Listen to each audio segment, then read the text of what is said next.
Alright everyone, welcome back to episode 3 for our podcast. Today we are joined by, obviously, myself as your host. I'm David. We've got Rob, the resident Englishman for the channel, and we've also got Ross, who's joining us today as well. So guys, we're here to discuss a couple of key topics. We want to discuss firstly Adeptus Sororitas and our armies that we all love. So guys, say hello, say welcome to everyone who's listening today. How are we all doing? Good evening, everyone. Hope you're doing well. Also, I've noticed our banners are out of size, so we're just going to take them off.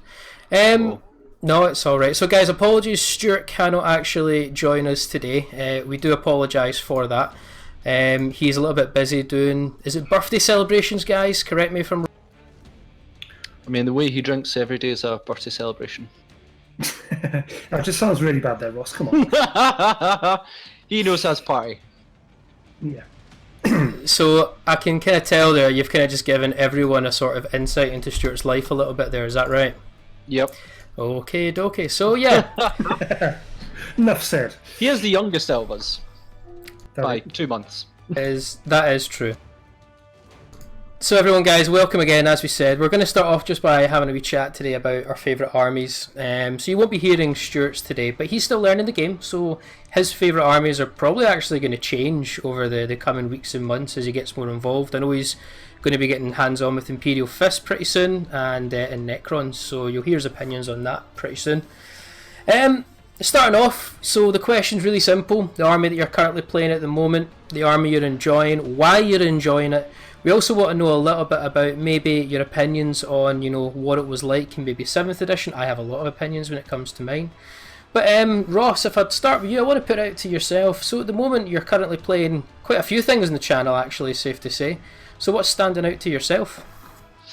Yeah, the two that are standing out to me most at the moment, I'd probably say is Chaos Space Marines and Adeptus Custodes. I think you were like, Ross, just choose one, and I was like, nah, David, I can't. Well, I'm just going to put this out and go about with two, but there's very different in many different ways. Chaos Space Marines to me, mainly because I love a good bit of the bad guys. Bad guys are always good, and they've had some cracking models come out this year that have really sort of updated them quite well, from even the basic Chaos Space Marine to, of course, Abaddon, and Abaddon does look absolutely mean. Fully agree. Yep, so it's always a joy to bring him out, and we got him painted by a wonderful painter, Rich, from, what's his channel again? Renegade Painting? That's terrible, Ross. Renegade Paintworks. Renegade Paintwork, that was it. And he's painted a lot of our key characters, such as Abaddon and Magnus, and he always does absolutely great jobs of them, so it's great to have those key characters painted well. But it was also Chaos Space Marines, and this is criminal that I've not used any of the models yet, but the first army I have ever painted.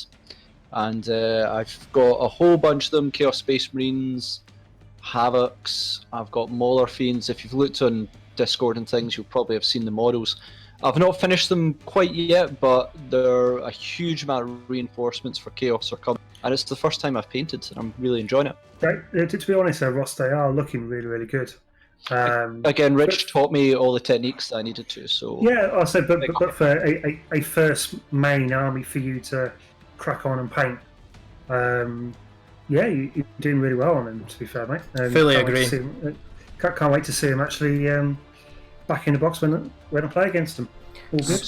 Absolutely. So Ross, tell us a little bit about. So obviously Chaos Space Marines, and you're obviously painting a lot of the units as you're going along, and again, just to say, fantastic for a first-time painter.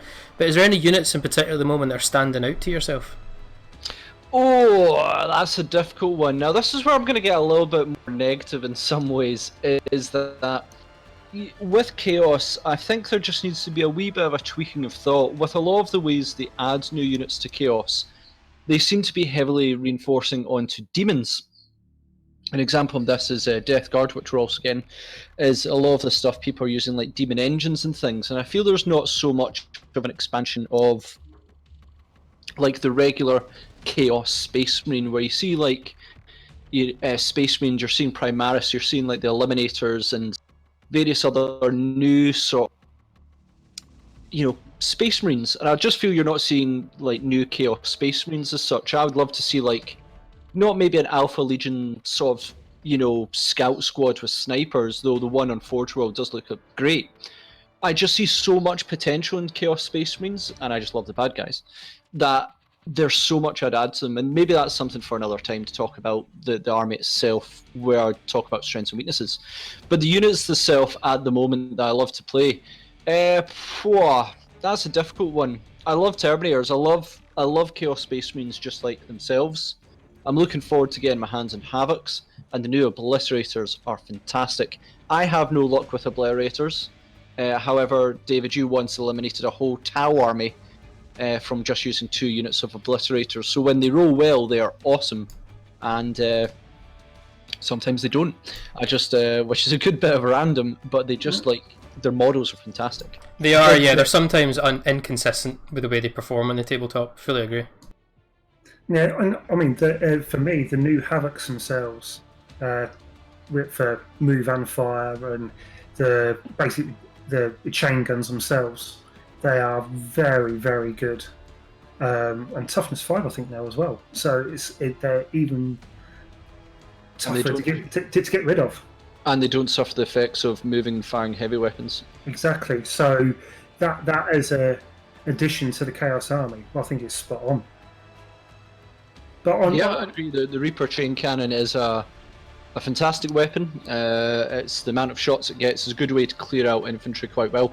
I've not used it yet. I've had it used against me, and it's proved not bad. It's scary at times. But until I started painting, we didn't have a single heavy weapon in our Chaos Army. Criminal, Ross. It was criminal.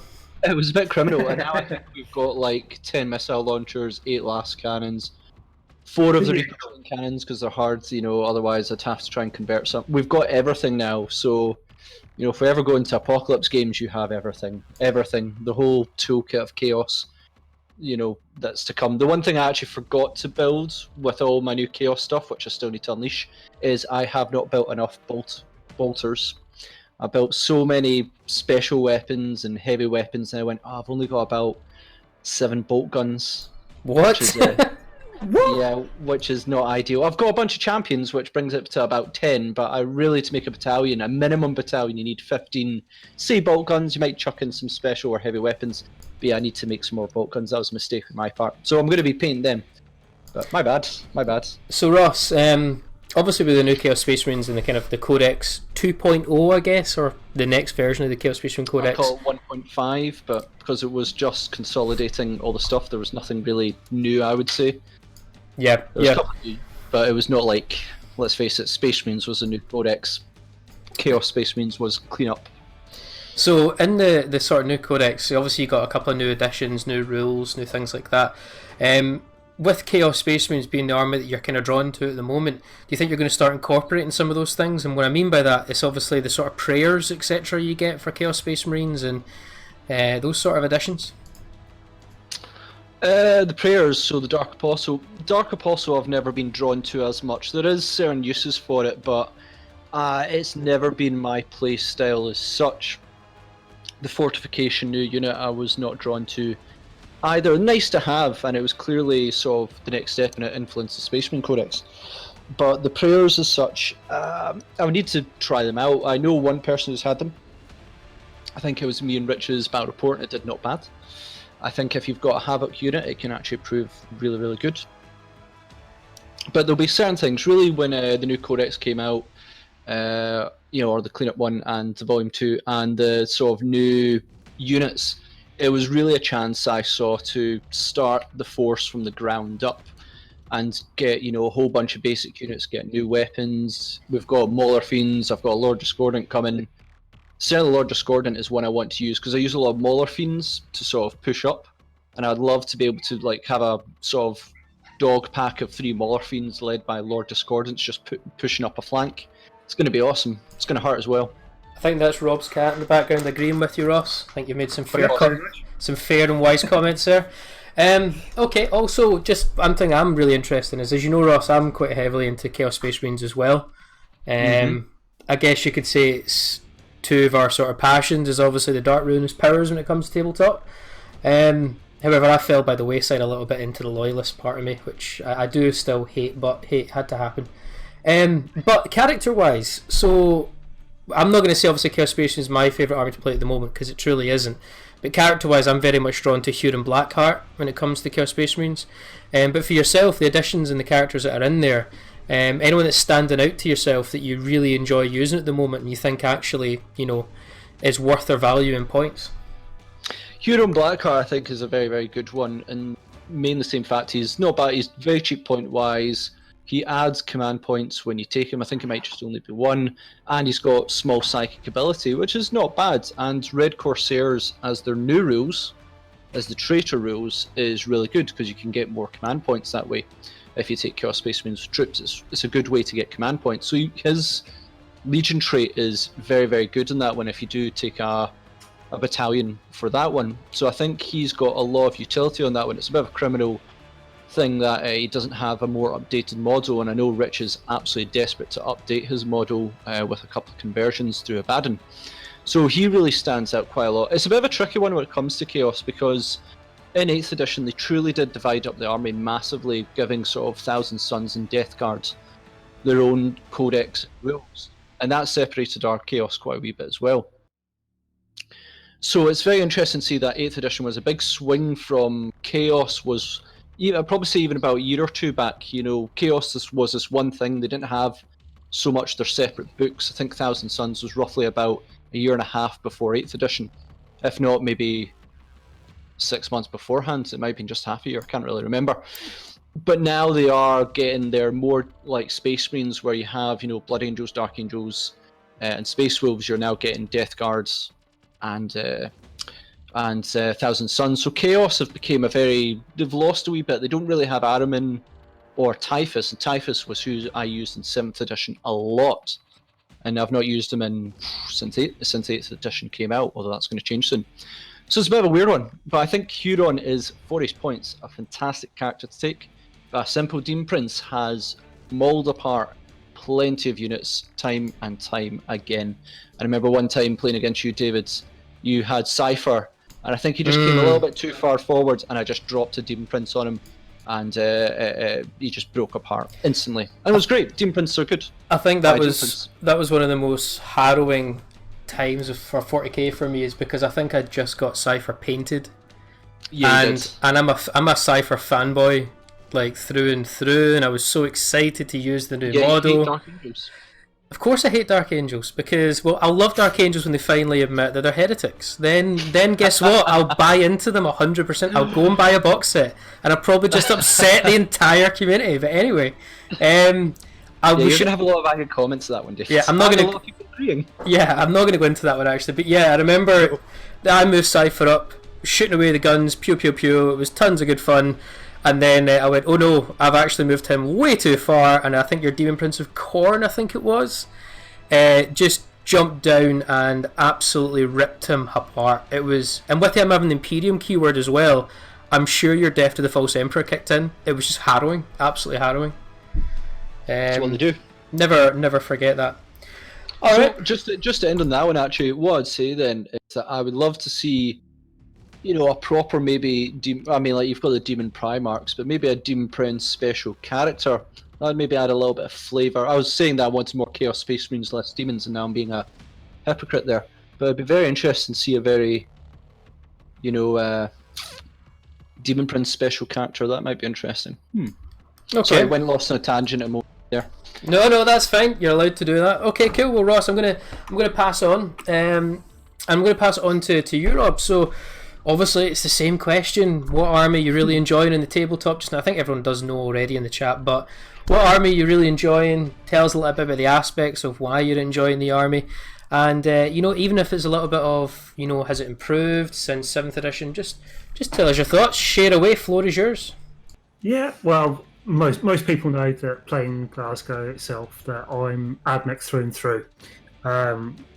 People see with me Blood Angels and Harlequins, which are fun lists to play, but I'm heavily into Admech. I played very little in 7th with Admech, to be brutally honest. I just started looking into them towards the end. I got Cult Mechanicus book and Skitari book and formation, the War Conclave formation itself.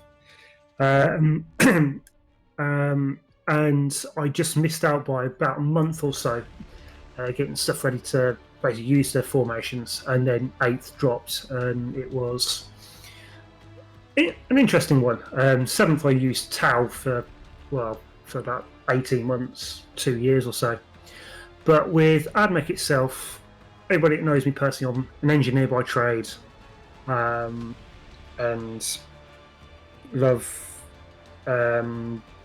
basically love the way the AdMech work. So really, you're really into space mechanics. Is that what you're saying? Pretty much, yes. Tentacle arms all over the place that do things without even thinking. Just the way that the army fits together. I mean, it is one of the very first books that came out, or the first batch. But I think it's still holding its own. Not necessarily in tournament format. But I just love using them. I've been reading up Cole's great work at the moment. And he is an absolute nutcase through and through. So do you think Cole is worth it on the tabletop? That's an interesting question, because I hear a lot of debate on that. Right, for when he first came out at 250 points, he was a little bit pricey, but he was an auto-include. Now that he's dropped to 190, he is a definite auto-include in virtually any list. I can see why people take the other Forge Worlds, and I'll go into that in a sec. But Cole as a special character, a single character, that can do his glorified 18-inch bubble around him of reroll everything to Mars is a game changer. There's very few characters, I think there's only 1 or 2 others, that you can actually reroll absolutely everything, depending on what stratagems you actually have. So, you can even reroll if you've got hits that you want to say, I'm not going to be able to hit, you can actually re-roll those itself. Like if you've got stratagem for psychological warfare or something like that, you don't want to wipe out a squad, but you want to make them fail morale. Yeah. Then you can do, you can basically re-roll any hits that you actually got there, which is quite a big thing. And then you've got all the combos from the stratagems that are still really, really powerful. Elimination volley, from the Vigilus book as well, Servitor Maniple, which people are actually finding out that is quite horrific on Riser Plasma. I think, Rob, on the Vigilus point, I think you're one of the few people or few armies that are still using some of the stuff from the Vigilus book. Yeah, I mean, there's one. I think there's one for Chaos where it's all the demon engines, etc., on that, which is really, really strong. But I like to use the Servitor Maniple because it gives me an additional ability to have +1 to hit, so I don't have to rely on elimination volley or X, Y, and Z to give me to help with the plasma. I can go, okay, for 1 command point, that unit there of plasma, +1 to hit. I don't die when I overcharge it. Play with Plasma Specialist, and basically means it's a strength 8 -3 flat 3 damage for D6 shots per plasma. It can be quite horrific, and I've stripped 30 wounds off 2 knights with ease. I wouldn't really say it's can quite be. To me, it sounds like it's up there with some of the top combinations you can do in 40k. Yeah, it is. For 2 command points, you can drop a knight with for about 150 points of your own.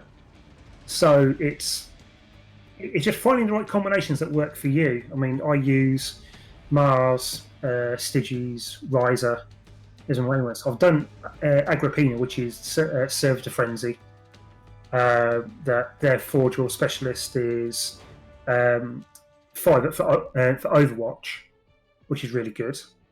But also for 2 command points, you can, if you've got 1 destroyer left on 1 wound, you spend 2 command points, and as long as it's 3 in the squad, you can bring that full squad of 3 back on the board within 6 inches from your table edge. Yeah, pretty good. Ross, just obviously you're an AdMech player as well. I'm just really keen to get your thoughts. Have you used this Servitor Maniple before, or? No, I tend to probably go more combat admech. I go Ryza and go reroll 1 to wound in combat. I love my sort of Sidonia Dragoons because, again, I like combat. So I sort of use them, Electro Priests and things, and push forward. I've got some of the Cataphrone Destroyers and stuff, but I don't tend to use them as much. I've got a lot of punching robots. Generally, I'm just more combat orientated when it comes to Adeptus Mechanicus, which is a bit of an odd one. It is, because Admech are not notorious for combat. It's like I like to roll. Yes, but I do like multiple castles. So I've got my main castle, then I've got a mobile castle with the plasma, and then I have like infiltrators under Riser as well, or under Styges, and throw priests on there if I've got the points. It works really well. I do enjoy playing it. It is a very much alpha style army, but you can if you work it right, you can take a pounding and then deliver it back if you're sort of conscious of what you're doing. You can lose a lot but still come out on top. So Rob, really quickly, I think obviously that is the maniple is something that's quite dangerous, but I'm actually keen to get your thoughts on this, because we've had a few chats before about this model in particular, this new tech priest. To me, he just looks like he's got a really large belly and he floats on tentacles. But Manipulous. Yeah. Tell us a little bit more about this little guy, or big guy, or robot. Yeah, I don't know. Thing. Yeah, well, there's been a couple of new things for Admech. So you've got the Manipulus, which is the same points as the Dominus itself, and he's for everything within his forge world within 6 inches. You add 6 inches to the range if it's 24 inches or more, or 3 inches if your ranged weapon is below 18 inches. So to give you some indication, that makes the Dakabots 42-inch range. Repeat that. What? Yeah. So the Dakabots are normally 36-inch range itself. With Manipulus within 6 inches of them, makes them 42 inches. Sounds unbalanced, but keep going. I'm going to start complaining in a minute, but anyway. Okay, so then you move on to destroys with grav weaponry. That brings it up to 36-inch range. Then when you start linking in with the new Scorpius tanks, which I run 2 or 3 of them. I've been running 3 and they're absolutely brilliant. I'll go into that in a sec. But the basic weapon on it, which is a line of sight ignoring mortar, 3d3 shots, brings it to a 42-inch mortar. So it's 3d3 shots, strength 6, -1, but it's flat 2 damage. So they're Primaris killers. So if you've got Primaris that are hiding in the background, ready to jump out in turn 1 or turn 2, you just literally go, okay, 42 inches away, yeah, I'm going to fire those over and drop them. Then on the tank as well, you've got a strength 7 d6 -2 d3 damage missile, and then you've got 3 Cognis Stubbers on there, all for the same price as a Dune Caller. So that's quite. You're probably getting value for points straight off the bat there. Very, very much so. I mean, you can sit there hiding in behind cover, so you don't have to worry about being shot at, and just keep on using the mortar. And if anything close or gets infiltrated in, you've got the Cognis Stubbers and the missiles to deal with it. And the last guy, I've got the Desolus, which is from Blackstone Fortress expansion, where you can convert one up really, really nicely, but I decided to buy the box. And he is a little bit more, well, I'm not going to say how many points he is, but he's a little bit more pricey than the Engine Seer. Okay. But for once in a battle, to start off with, he hasn't got a Forge World link. So you put him in to any Forge World, any detachment at all. And his ability, his single ability, affects everybody. So what he does, he nominates a unit or a monster or a knight or something like that within 24 inches of himself. He goes, okay, guys, that thing over there, if you're within 6 inches of me, you get +1 to hit that. And that's for everybody, no matter what the Forge rolled. Interesting. So you could have knights, and you could have prime example. I played a game with Crusader Knight, so 24 wounds. I do Servitor Mana Pool on a unit of plasma, which brings them down to 3s to hit.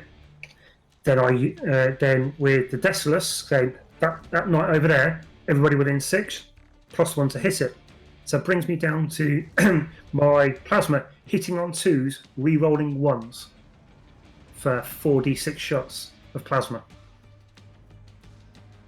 Yeah, it sounds already, as I said, say my anger's boiling up, but yeah, it sounds a lot. But again, is that the way you use AdMech is finding these combos yourself, or finding or reading through the stratagems constantly, and looking at the rules for the weapons and just linking them together. I mean, it's an army that I'm taking to the Caledonian Uprising, which is in January, down in Stockport, 2,000 points. I may share nearer the time the list I'm going to take, so people can actually look at it and say, why are you doing this, why are you doing that for? Good idea. But using they're nicknamed toasters because they look like a glorified toaster, hovering toaster at that. But I normally use 2 of those and 3 Dakabots with Manipulus involved, Core involved. So they're all hitting on 3s, rerolling everything, 42-inch range. Yeah, I can reach out and touch you from quite a distance away before you get anywhere close to me, and then I've got everything else close up that can deal with it. But yeah, AdMech for me, I've played them constantly since 8's been released, and still really enjoy it. It's a fun list to play. Doesn't always go my way before anybody says anything, but it is a fun list. Thanks for that, Rob. Appreciate it. Well, won't lie, I think AdMech's quite a favourite out there. We see it quite a lot in the community getting used, but they certainly have some deadly combos, and it's good to hear that. Yeah, well, a lot of people use AdMech as part of an Imperium soup list to go with Guard, Marines, Knights, and so on and so forth. So I just like them and find them good working as a mono race list. But they are very, very good if people are looking at heavy firepower or anything like that, to sit back and unleash hell. They're really, really good as part of a soup list, if you don't want to go full hog. Okay, appreciate it, Rob. Thank you very much. No, so far we've got a heresy army, a loyalist army, and obviously we've got a really important subject to come up on Adeptus Sororitas, and my favourite army to discuss is going to be really quick, so we'll be touching Adeptus Sororitas pretty soon, guys. But yeah, I think everyone's expecting me to say Thousand Suns, and expecting me to just say Magnus. Yeah, so not really Thousand Suns. So guess what? I'm not going to give in to peer pressure, Ross. That's not how that's not how this works. Yeah, my favourite army of 1 is Magnus, because let's not kid ourselves, he has an army of 1, but he's not my current favourite army to use at the moment. So there's a game coming up in the channel pretty soon for Craft World, so when I mention this army, people are like, but David, you've not actually had them out in the channel for a wee while. There's more battle reports coming up, so they are actually technically being used quite consistently. But for me, it's Craft Worlds. And I'm not saying the new Craft Worlds from Phoenix Rising. It's just good old-fashioned Sime Ham jet bike nonsense. So I have to be honest, I'm quite late to Craft Worlds. I only started playing Craft Worlds truly in 8th edition. I think I had 1 game, Ross, in about 7th, or 2 games in 7th. But 8th edition for me is where I've kind of learnt my trade with Craft Worlds, and the army has all the failings of, it gives you the easy army to complain about. However, I think the army is also quite complex in its own sort of workings to work right. And that's why I enjoy it, because you're very similar to Admit. You'll set up combinations. Usually in the psychic phase is the only time you set up combinations, but if it doesn't work, your whole army can fall apart, or if it works, you're most likely going to do the most untold amount of damage you can possibly imagine. But yeah, truthfully, Craftworld, it's Sim Ham. I love the way at the moment you've got an army that can outmaneuver any army on the table, no matter if it's a drop army, or if it's a Terminator Deep Strike army, or it's Harlequins, another jetpack army. You can match them or beat them. And Elder have the ability, correct me if I'm wrong here, guys, but I think they can deal with Horde armies quite well, because they've got the scatter lasers. Scatter laser for definite. I mean, you've got the ability with War Walkers as well. Yeah. Which they're very underrated, I find, but they are cheap. And then you've got Horde killers, but then you've also got big unit killers as well. So someone could bring a Knight, someone could bring Magnus. Well, you've got Dark Reapers, and I don't really need to say much about Dark Reapers, but no, don't say any more there, mate. That's fine by me. Yeah, I think we all know what Dark Reapers do, and I think GW has tried its hardest to try and nerf Dark Reapers a little bit. We can't kid ourselves there by increasing their points astronomically. But the unit, in my opinion, even though they've increased their points, I still feel, the points increase is definitely warranted. But the unit hits whole hard. They do, and in any sort of friendly game, or again on my side tournament game, is you always do see at least one squad of Dark Reapers because of the damage output that they can do, move and fire without any penalty, the buffs you can give them to absolutely make them horrific. Fire and Fades, which is that the one where you get to basically move in the shooting phase? Yeah, so you shoot and then you just bounce away 7 inches. And then you go line of sight, breaking, and yeah, that one's painful.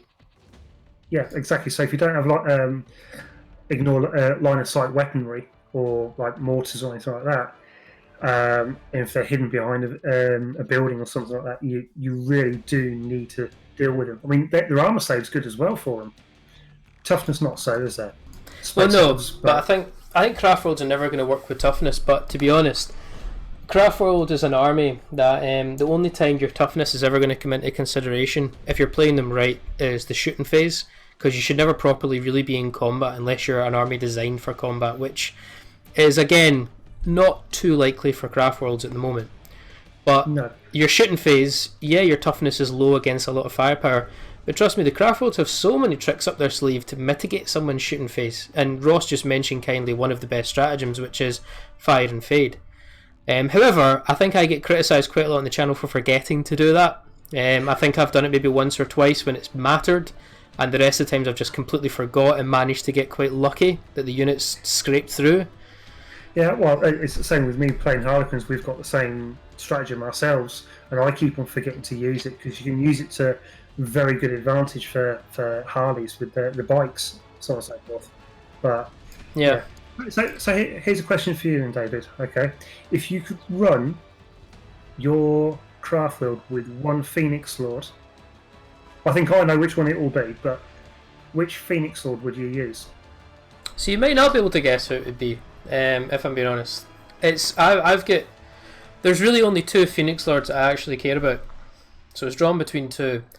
At the moment, I'd have to say it's Maug and Ra.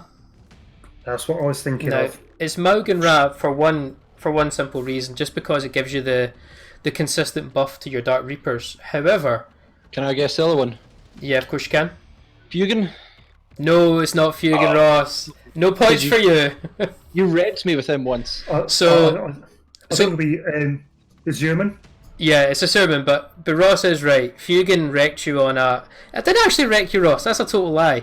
It was one of the Grimdark Champion episodes, and I think I won, but it was just because of attrition, because I managed to make myself just tougher and outlive you.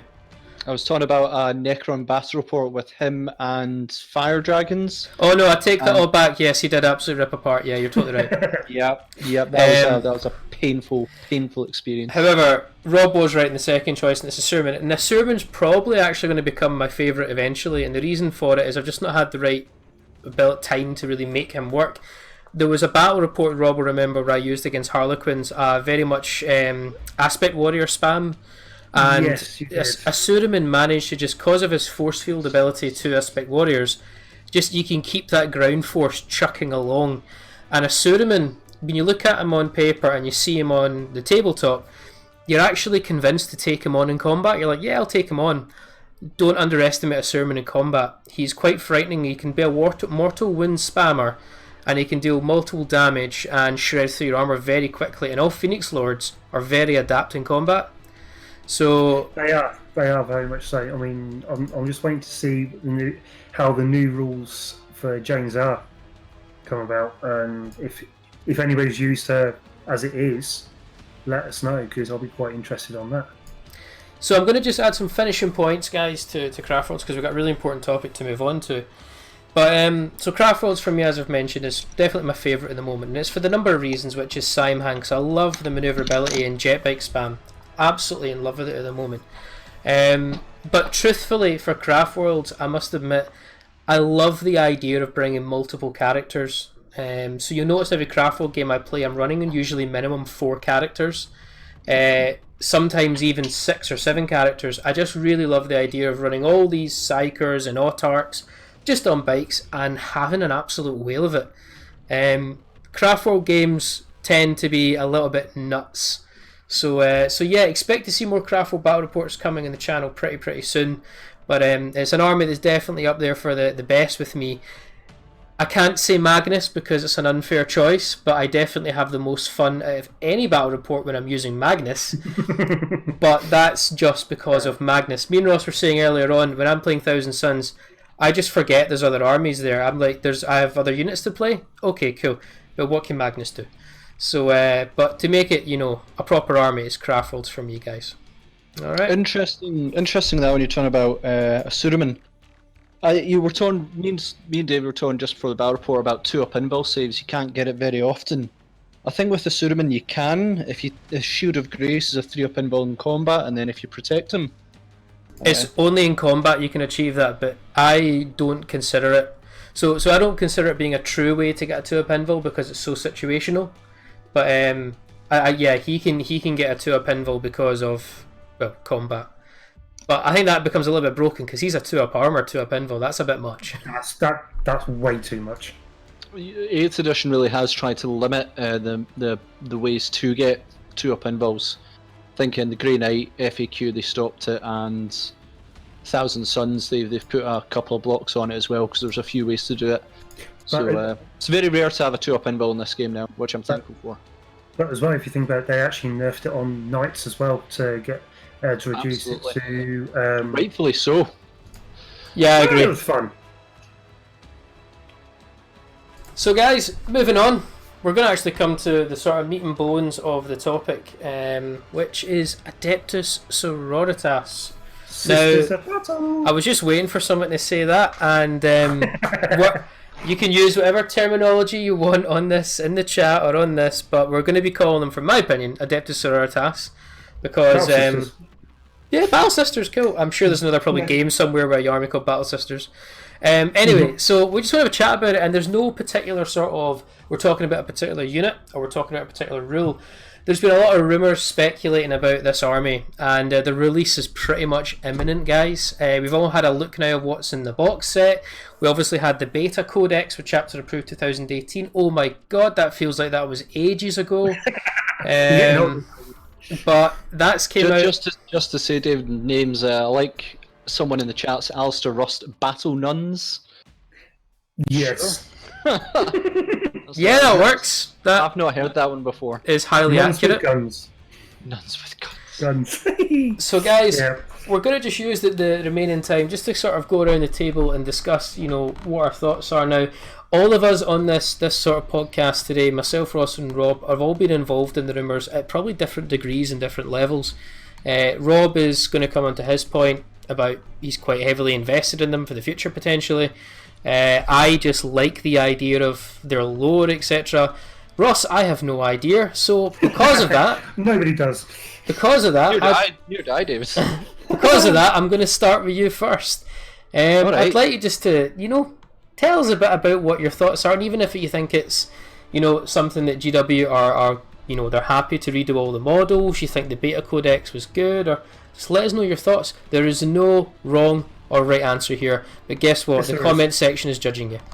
Yeah, I was about to say that there may not be a wrong or right answer, but the internet says probably otherwise, because it traditionally does.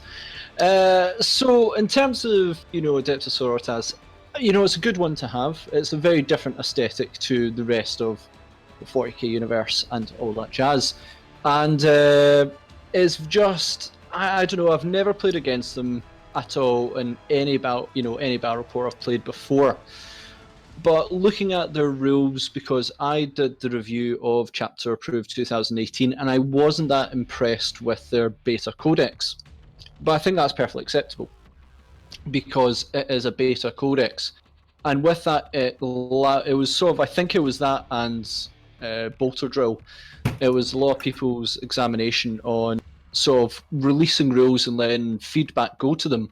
And I think that was a good idea, and hopefully I think this is where we're going to now see the fruition of having the general player base see the rules beforehand and then feed back to Games Workshop in terms of what works, what doesn't work, and then it allows them to go, yeah, okay, we have misjudged this and what needs to be improved on it, rather than when they publish a book in the rules and then people come back.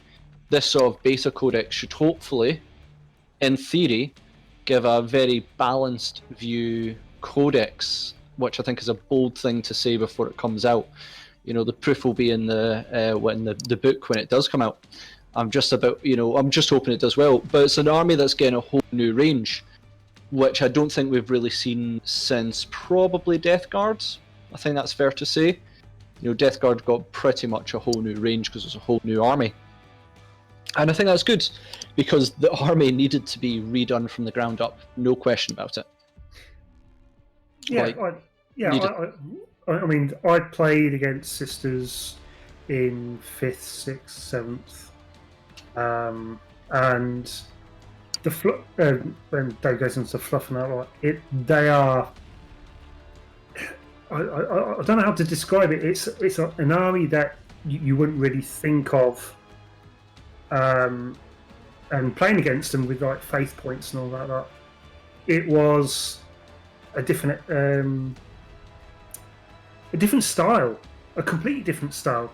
Because you think you have Space Marines and you have Sisters of Battle, or Adeptus Sororitas, sorry, and you think they're very, very similar, but in gameplay they are completely, utterly different. What do you think of the new models for Ross at the moment? What you've seen? Just in terms of a comment that came up there, someone else has made this comment in another one, and it's going away from Sister Bell quickly, talking about Custodians needing new models. I'll probably maybe do some kind of talk on that later, because someone's asked me that again this week about Custodians and where they need to be improved. So, to school for cool. Yeah, I might have a look at that. But in terms of the new models, absolutely loving them. I've not seen them all yet. I saw the new vehicle for them, which was awesome. Alright, saying it's the same guy that made that comment. Yeah, okay, I'll maybe talk about it at some point. But in terms of the models, they're looking fantastic so far. I think it'll definitely be a case of when I see them, like in person, that's going to really decide. But there's some really good poses on them and everything. Also, just having an army that's in power armor that isn't Space Marines, etc. I just think it's going to be very different, very cool. And just generally a cool army. I like the faith point system. I think a lot of people said that the index version was actually better than the beta codex one. They made the beta one. I could be wrong in this, and I think people said it was a bit lackluster because it was dependent on a roll, and when it was so random, it was dangerous. So I think that's going to be where we're going to see a huge change. Is the faith system. I mean, they did a really, really good job on Saint Celestine and the Gemini when the Trivium box came out, and everybody went hyped up severely. Seeing that, fully agree. Yeah, it's incredible. I mean, and they've done really good molds. The styling of Saint Celestine is really good. A lot of people still use her as an individual character within their armies for Imperium. She's just really, really good. an absolute pain in the backside to play against, but at the same time, she's really, really good. On my side, I need to see the 2 new tanks in person. I'm not 100% convinced yet. I love the Sisters of Battle as they are. I need to see the physical models in my hand. Because I'm not sure, because they're the Immolator with the twin flamers with the stained glass screen in front of it. I'm not sure. Really not sure. It's one of these things. It is a brand new sort of army getting recast. So you're going to have to... what you see in the pictures, wait until you see it in person. You're totally right. Judge it on that. Yeah, I mean the new walkers, the whatever they're called. Repentant machines or penitent machines? The penitent machine. I'm sure they're the exact same machines on the Matrix. Pretty much, yeah. Matrix film, yeah. But I'm sure I've seen them there before.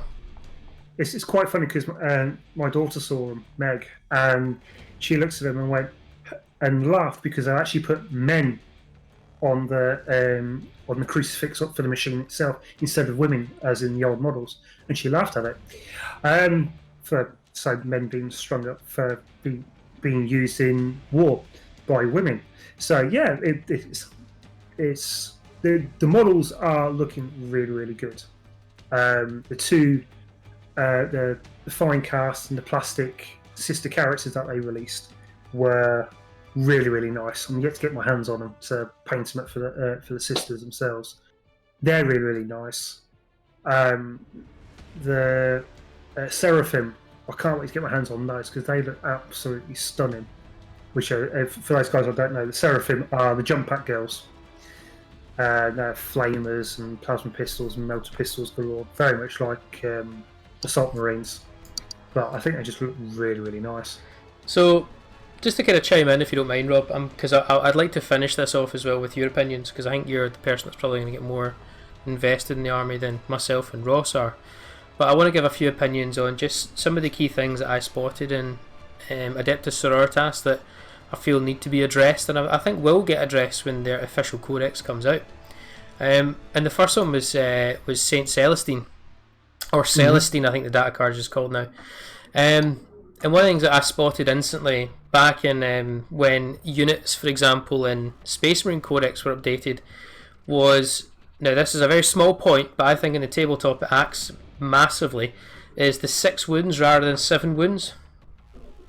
It does. It makes a massive impact. So there's a lot of weaponry nowadays where you can get 3 wound damage or D3 damage and you just need to roll 2 5-ups. That 7 wounds, which was kind of updated a little bit in the Space Marine Codex, where a lot of units or captains it was, got that extra wound, which they never had luxury of before in the previous editions. The 7 wounds tends to save them, and I think it's something which Saint Celestine, for the standing she has, not just only on the tabletop, but the lore, it's a character that would warrant a 7 wound model. Very much so. And I do hope that's one of the things they will address, because it makes her, in my opinion, it makes her quite killable, being 6 wounds rather than 7. Yeah, even with the 2 Gemini itself on the side, which can take a wound as well for her, she is still very easily killable. Yes, she can come back once, but at the same time, it can be a one shot. She's dead. Thank you very much. Yeah. The next thing I was wanting to kind of mention, and it's a really minor point, and I know they will most likely address this, and you guys can correct me if I'm totally wrong on this, but I feel for the army to be kind of released as a standalone army, which I think is what Games Workshop is kind of pushing it to be. It's not a supplement army, it's not a kind of sub-faction army, this is a full standalone army. It's the lack of different named characters. That's the only 2 issues I've had with so far what I've seen of Adeptus Sororitas, is the wounds on Celestine and the lack of named characters. It seems main characters for Admech, for instance, because you've only really got, in theory, you've only really got 1. Trust me, I agree with the Admech one though, because that army has 0 personality. So to me, it makes logical sense. There's quite a few armies with limited special characters though. I mean, Death Guard, I'm pretty sure the same. They've got Typhus and Mortarion. But you've also got like for demons as well. You've got the bile pipe and all that, like which you only can have one of them, if I can remember rightly. I think you can have more bile pipers, but it's, yeah, you've got quite a few special characters. They've got one maybe per, they've actually only got one per god, etc. But I think there is quite a few armies that do have limited amount of special characters. It's mainly like Space Marines. You'll probably find a plethora. 16,000 for you to choose from. Necrons. Necrons, but they're all Sutek as well, which I'm absolutely against. I think they actually need to release more Necron ones, but with different Forge Worlds. I'd love to see one of Novuk Dynasty. That would be incredible. I think I agree with you partly in terms of when it comes to. So I'm just on looking, have a look at the unit selection for Adeptus Sororitas, and I'm very much like, there's quite a few different units, but again, I don't feel there's many units of Adeptus Sororitas themselves. I think there needs to be, and I could be wrong in this, just a little bit more variety in terms of them. For instance, our heavy support here, I'm only seeing 3 choices. Like, one of them being the Penitent Engine, which I Well, would argue. you got to remember, in the Codex, the Beta Codex, a lot of the units were kind of, they weren't Adeptus Sororitas, you're totally right. They were kind of borrowing off of the keyword I'm going to use, Adeptus Ministorum. Yeah. And Yeah, that was kind of a downfall of the army a wee bit. Yeah. So you link them in with the Inquisition, Sisters of Silence, that were heavily involved with on that list, and as well quite a few times with Custodians as well. I mean, you only really got one troop choice, which is your Battle Sister Squad, which is like your tactical squad. You've got an Immolator Squad, I think it's called, which I think is your heavy choice, isn't it? So yeah, foot troop wise, there is very limited. You've got one troop, one flyer, one Devastator Squad. So that element is very, very limited. You've got your Sister Repentia on there, so nuns with chainswords, which is an elite choice as a stand-by. Can I just say, Rob? I think nuns with chainswords is one of that needs to be on a T-shirt or something. Like, yeah, sounds good, doesn't it? Yeah. Nuns with guns on the front, nuns with chainswords on the back. Yeah. So they need to really be careful on what they do for the army, but at the same time, they do need to expand it ever so slightly to make them a standalone faction. They don't need anybody else coming in to give them models themselves to booster it up. They could do so much with it, but saying that, it just needs to be a little bit careful on that. I would like to see what they do in the new year, because as we all know, the army box is released end of this month, but nothing else really is being released till January, which is a big shame. So guys, just some quick thoughts, and I'm really keen to go around the table and ask, and again, don't feel on the spot or pressured here at all. But so Ross, is Adeptus Sororitas something you'd be keen to see on our channel? And again, this question is also posed to you, the viewers, and let us know in the comments, is Adeptus Sororitas something you'd be keen to see on the channel? I would be keen to see every force of every size of every model on the channel. Right, I'm going to just stop you there. I don't mean to be rude, but you need to retract that, because Ultramarines are never going to feature on the channel. Exactly. Oh yeah, I forgot your hate for Ultramarines. Join the club. Join the Fair club. enough. Okay. I can feel your rage, even though we are several miles away at the moment, David. I can feel your rage building up when any mention of Gulwin. Yeah, okay, so Adeptus Sororitas, absolutely, definite force I'd love to see. Is it the one I would want to see most out of all the forces? Probably not. There's other ones I really want to see. Death Guard, because I'm a huge Death Guard player, but I've never played them. I've never played Adeptus Sororitas, so I really want to see what it's like, how the faith system works, because I like armies with different systems, such as AdMech is very, very individual compared to Space Marines, where they've all got quite similar systems. They've got, the Space Blood Angels, their rule is kind of similar, where they have +1 to hit, +1 to wound.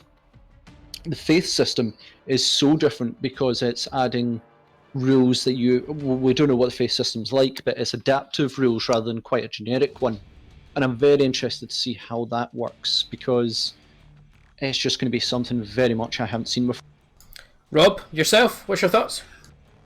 I definitely would like to see him, and I plan to get a nice army together. They do look really, really nice.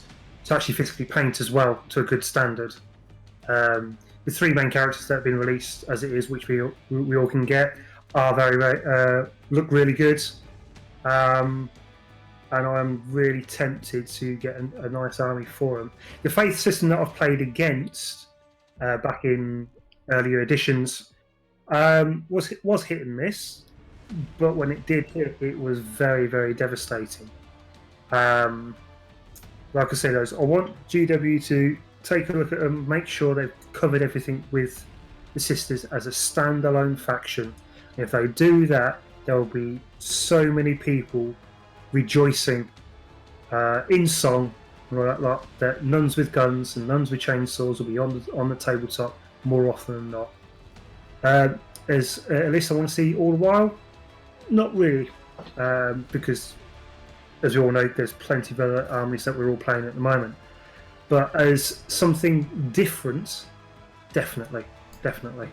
Okay, thanks, Rob. No, that's much appreciated. And I was kind of hoping you were going to say, because I know you're kind of keen to maybe look at them as a project, so Yes. maybe watch this space. Those who are watching are keen to see the army in the channel, watch this space. For myself, I would love to see them on the channel. For one reason only. I'm actually a big fan of their lore and the stories that are involved, and their sort of how they came into the sort of 40k universe and how they currently contribute to the stories in the 40k universe. I love reading about them and hearing about them, so that's a kind of thing that I would love to see them on the channel, because I get to then bring that representation from those stories onto the tabletop. And then also because curiosity, I have never played against them in 40k, and I've never played with them or played as them. Never had the opportunity. It always seems to be this sort of unique, rare army that always slipped through my fingers, or was never really, when I used to play in the shop, available in the shop, I guess, the way to say. So yeah, really keen to see them on the channel. So guys, I want to just sort of wrap things up and close up with a few things, and this is totally random, but I'd actually just want to say this, Ross, sorry. I want to thank you very much for the latest battle report that's actually out on the channel. Which one? The latest one. So that's yourself versus Duke Silver, or DJ. Oh yeah. So I just want to say to everyone who's listening just now or who's watching the replay, I really encourage you to watch that battle report. For those who don't know, I actually edit most of the videos that are on the channel, and this is probably one of the most entertaining videos I've edited in a long time, purely because these two individuals have a serious grudge match, which Yes. I am thoroughly enjoying it gradually unfold. It's a shame you guys can't play as much as you are, but I'm thoroughly enjoying it unfold. Also, it's I'm loving to see the fact that the two armies that are at play here, without giving too much spoilers of how it goes. You've got Grey Knights, so I guess you've got the Silver Knights versus Adeptus Custodes, the Golden Suns. You can guess which one of those two armies Ross has taken.